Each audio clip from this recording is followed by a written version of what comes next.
So welcome to the last video on capacitors and capacitance. Capacitors are small components that you put in circuits that store charge, and we talked about this before in the previous video, so we're not going to go over that again. So I'm going to fast forward to something you haven't seen yet. So capacitors are components that you would put in a circuit. This is what capacitors actually look like. They can come in all shapes and sizes, but usually either little flat discs like this or cylinders like that. So if you've ever opened up an electronic device, I'm sure you've seen these weird looking creatures. And inside, what you get are metal foil, okay, as your plates. Remember we mentioned what they look like. Two plates with an insulating material in the center called a dielectric.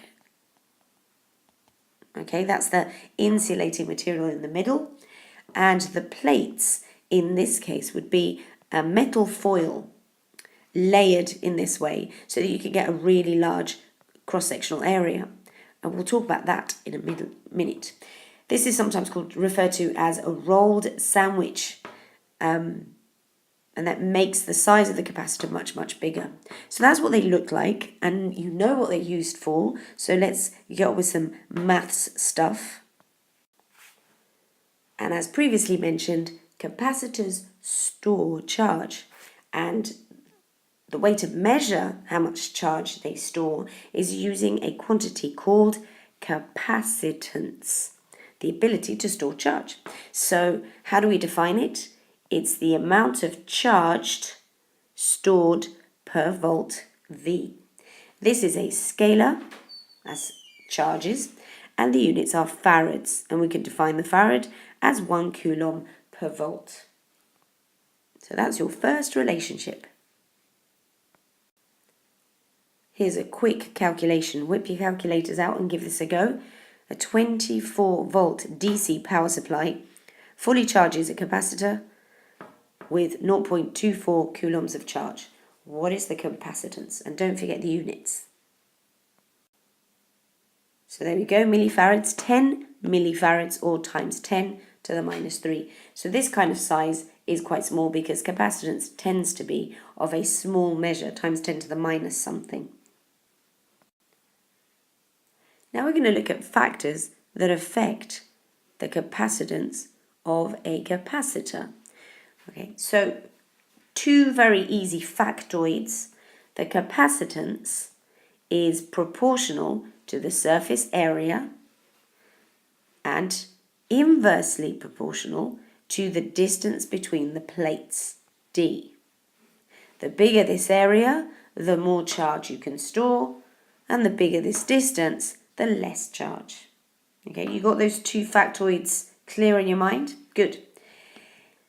Now what we did here is we considered a parallel plate capacitor with no dielectric. So for that reason we use epsilon naught. This is the permittivity of free space, the constant of proportionality, which is equal to 8.85 times 10 to the minus 12 farads per meter. Note this value is appropriate for air and also for a vacuum. Now what happens when a different material is used?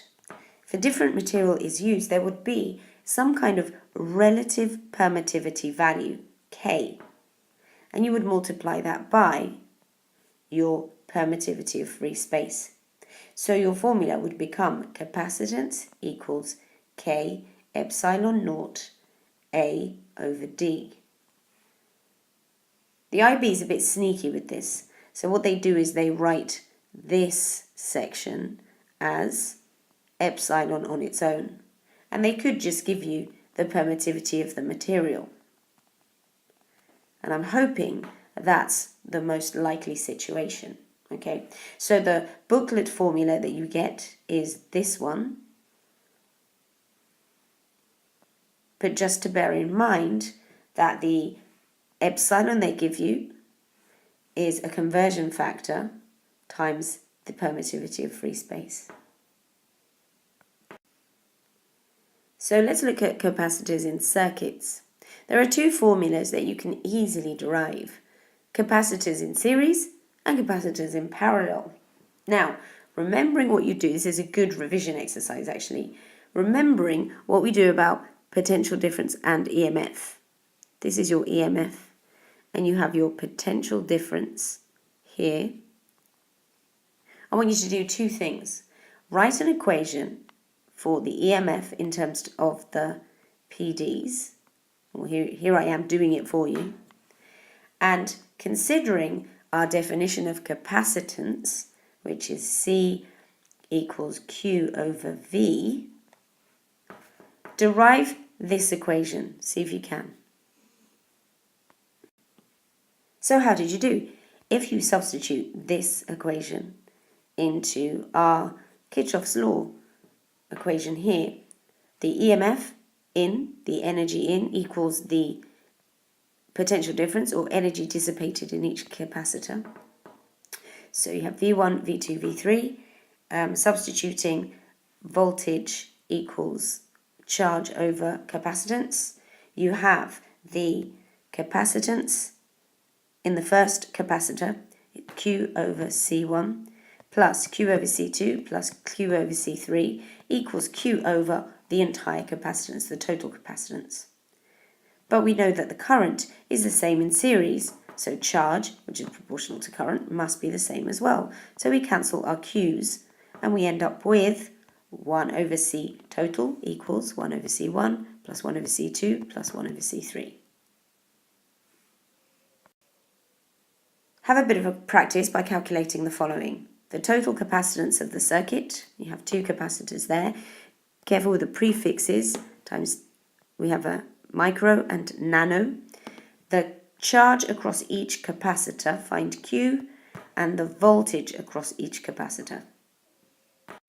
So the first one's quite simple because you used the previous equation.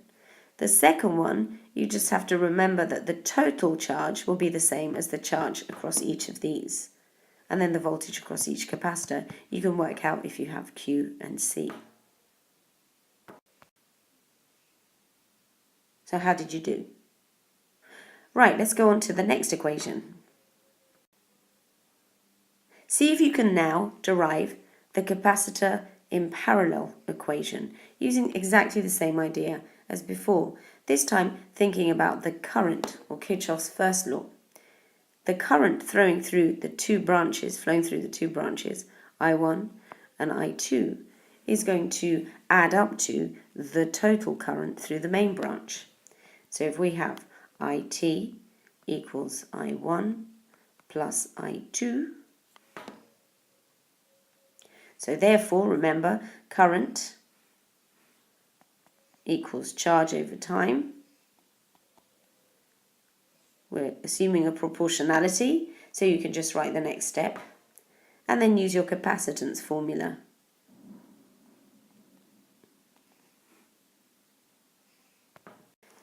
So how did you do? Well, the total charge would be equal to the charge on each capacitor. If we rearrange this formula then and make charge the subject, we would end up with capacitance times voltage. Total equals the capacitance times the voltage for the first one and capacitance times voltage for the second capacitor. But remember, this is in parallel and the EMF here is the same as the potential difference across each of these. Vt equals V1 plus V2. So if we cancel these out, we end up with our total formula.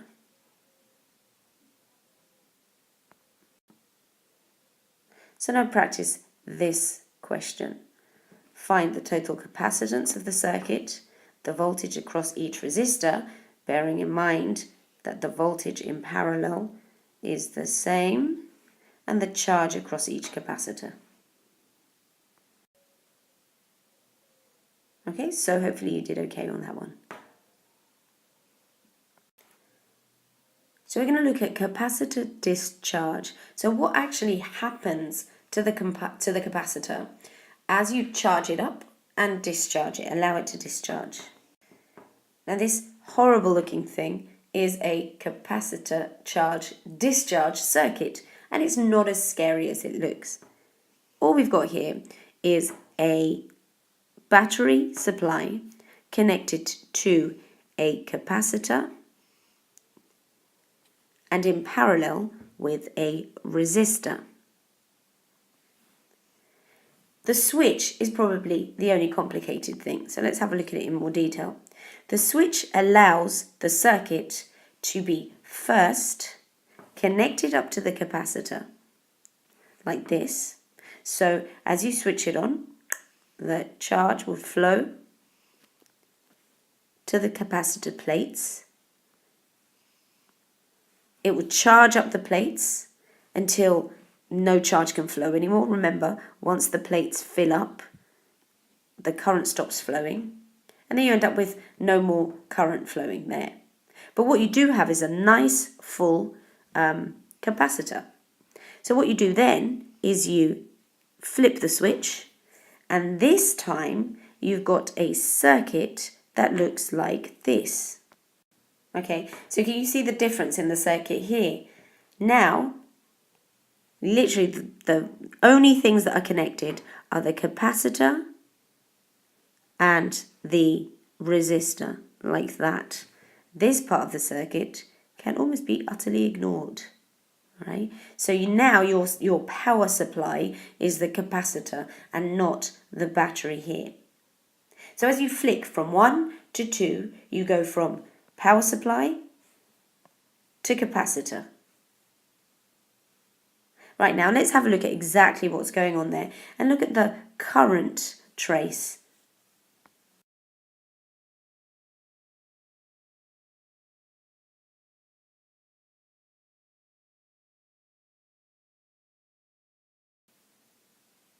So one way of visualizing how the capacitor's discharging is to imagine the capacitor like some full batteries. At time equals 0, the capacitor is full. The plates are full of charge, and the voltage, the current, and the charge available are all at a maximum. At a small amount of time, t equals 0.1 milliseconds, the discharge has begun and it would rapidly, very, very quickly vanish, lose its initial charge. So the potential difference would drop pretty quickly, the current and the charge on the plates. And then slowly, interestingly enough, and we'll look at the pattern it follows in a minute, the rest of the charge actually takes a little bit longer to discharge fully. So let's have a look at that in more detail. Now just think back for a moment, where have you seen this kind of a pattern before? Exactly, exponential decay. I'm hoping you thought the same thing I did. Exponential decay is typical in decay graphs for radioactivity. Okay, so we're thinking about exactly the same pattern. Exponential decay has a constant ratio property. In a fixed time interval, the value falls by a constant ratio. Now, the difference between this graph and radioactivity is it's not necessarily a half-life graph. The actual value or decay value is something we're going to look at in a moment. And this is the relationship that describes that exponential decay. Now, at the moment, this formula is going to seem a little bit confusing, but we are going to come across this formula again when we look at radioactive decay in more detail and in the option topic. So it's actually going to become very, very familiar to you. So let's have a look at it in more detail. The charge left on a capacitor, Q, equals the charge on the fully charged capacitor, the initial charge, times E to the power of minus T over CR, where C is the capacitance and R is the value of the resistor through which it discharges. You got that? Now T is the time. Okay, it's the time at which you're trying to calculate Q. So if we think about that in terms of the graph, it makes more sense to actually. There's your exponential graph. Let me draw that again. And this is how it goes. What is the value of Q? What is Q at time t? I don't know. Let me work it out. The value of Q at time t will be equal to Q naught, which is my value here, times e to the power of minus t, which is this value here, over the capacitance of the capacitor and the resistor I'm discharging through. Try a question. You have a 370 microfarad capacitor initially charged to 0.0816 coulombs. It is then discharged through a 100 mega ohm resistor, which is crazy. Calculate the quantity of charge on the discharging capacitor after 3 hours. And hopefully you know how to use your E button on the calculator to the power of X. Okay, so make sure you're okay with that first. Because you have to find quantity of charge, which is Q, then you don't need to use an inverse function, so that's okay.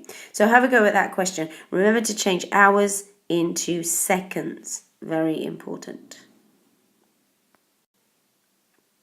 So you plugged in the numbers and hopefully you did that okay now. So let's go on to something else.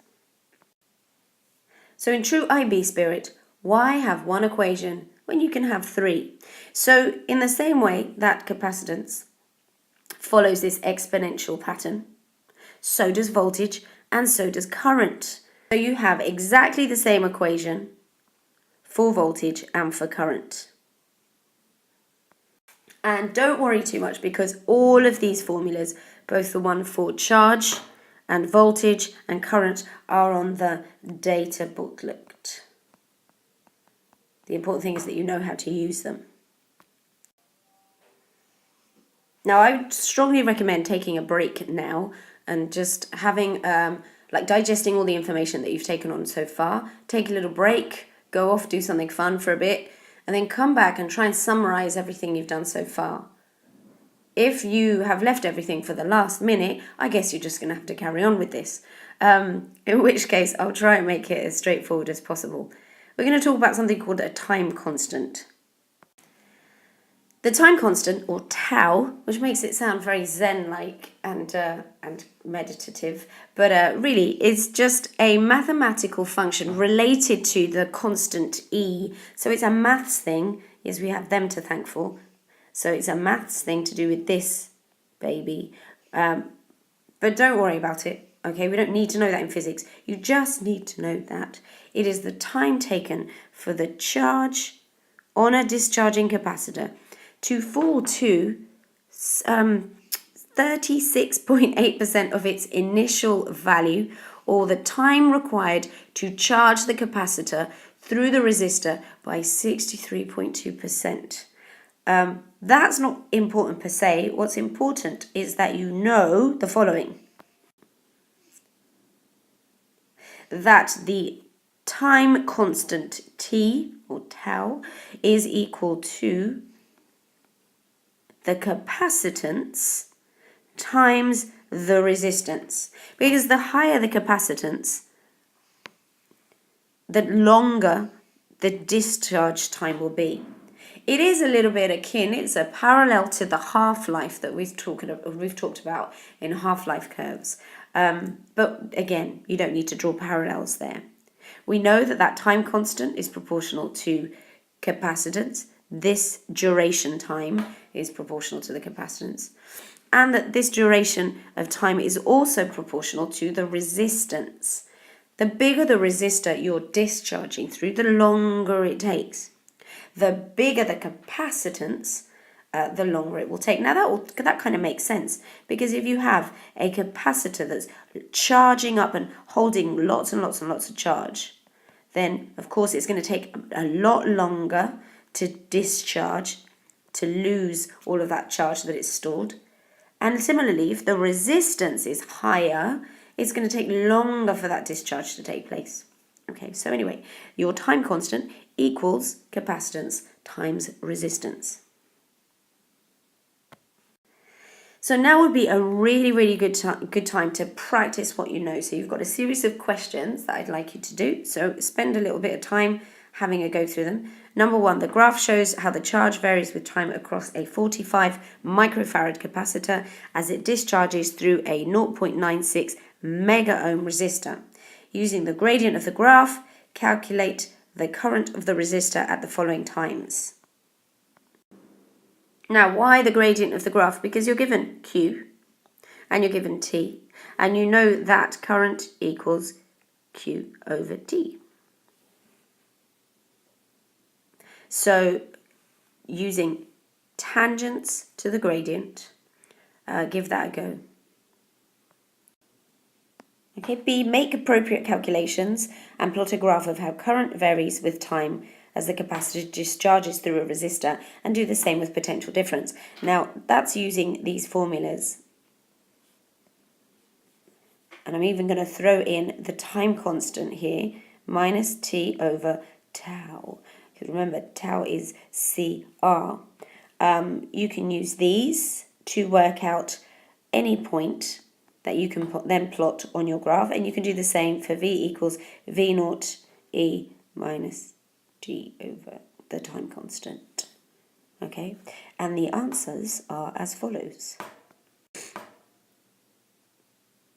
So your I naught and your V naught values you should have worked out from the graph, remembering of course that V equals IR, so you can work it out from here what your V naught is, and then just a couple of points on the graph. Or you could have worked out your time constant, although that would have been a bit like iffy because it's a bizarre percentage.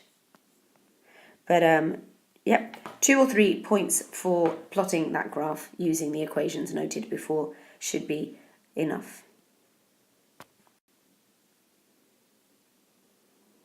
So work through these questions then using the capacitor formulas. I don't think there's any trick to these. They should be fairly straightforward. And here are the answers to 2, 3, and 4.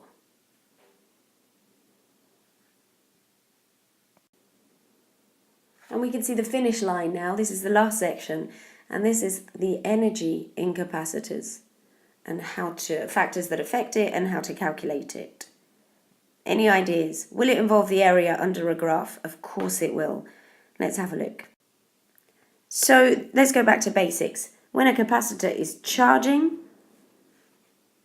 the power supply does work, pushing the electrons onto the negative plate, filling this up with negative charges, and pulling the negatives away, leaving this positive at the bottom. Okay, so the energy transferred comes from the electrical energy in the battery, which is then stored as electrical energy in the capacitor. Okay, so the EMF here equals the PD here. Electrical energy stored by the capacitor is equal to the work done by the battery. So that's your first factoid there. The area under a charge voltage graph is equivalent to the energy stored in the capacitor.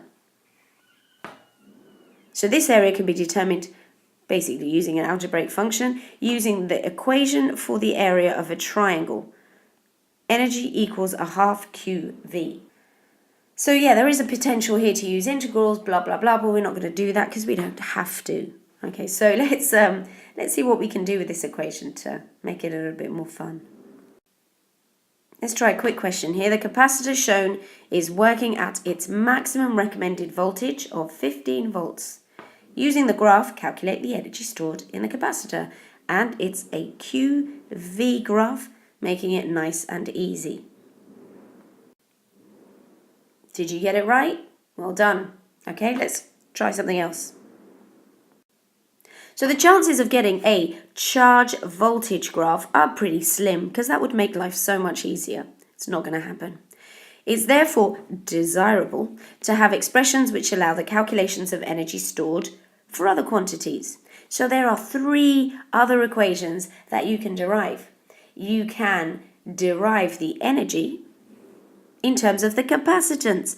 How did we get that? Because we know that the charge is equal to the capacitance times the voltage. So we substitute it in and we end up with E equals a half CV squared. Or we can have the formula in terms of capacitance and charge. So using the same idea, but this time voltage equals Q over C, we could substitute that into equation 1 and end up with a half Q squared over C. Just to be awkward, which is the equation that the IB gives you in the data booklet? It gives you this one. Go figure. Okay, so that's the one that you're given. As long as you remember how to substitute the other two values, as long as you remember that you can have it in terms of QV or QC as well, and you remember how to do that, you should be fine. So have a go at this question then. A 220 picofarad capacitor operates at 10 volts. Calculate the energy stored in the capacitor at this voltage. Hopefully you remembered pico times 10 to the minus 12 and you got the correct answer. And this is just a simple setup for working or looking at this relationship more closely, which is the typical circuit that you would use for charging and discharging, which you do need to be familiar with, and a joule meter. Joule meters are just like voltmeters, but they measure the energy directly. And this will allow you to work out the energy over the voltage. So that's that. This is the last video. This topic is finished. I'm going to take a rest for the next couple of days. And you guys who have left it to the last minute will be probably freaking out by now. Study hard. I hope you get this done by Tuesday.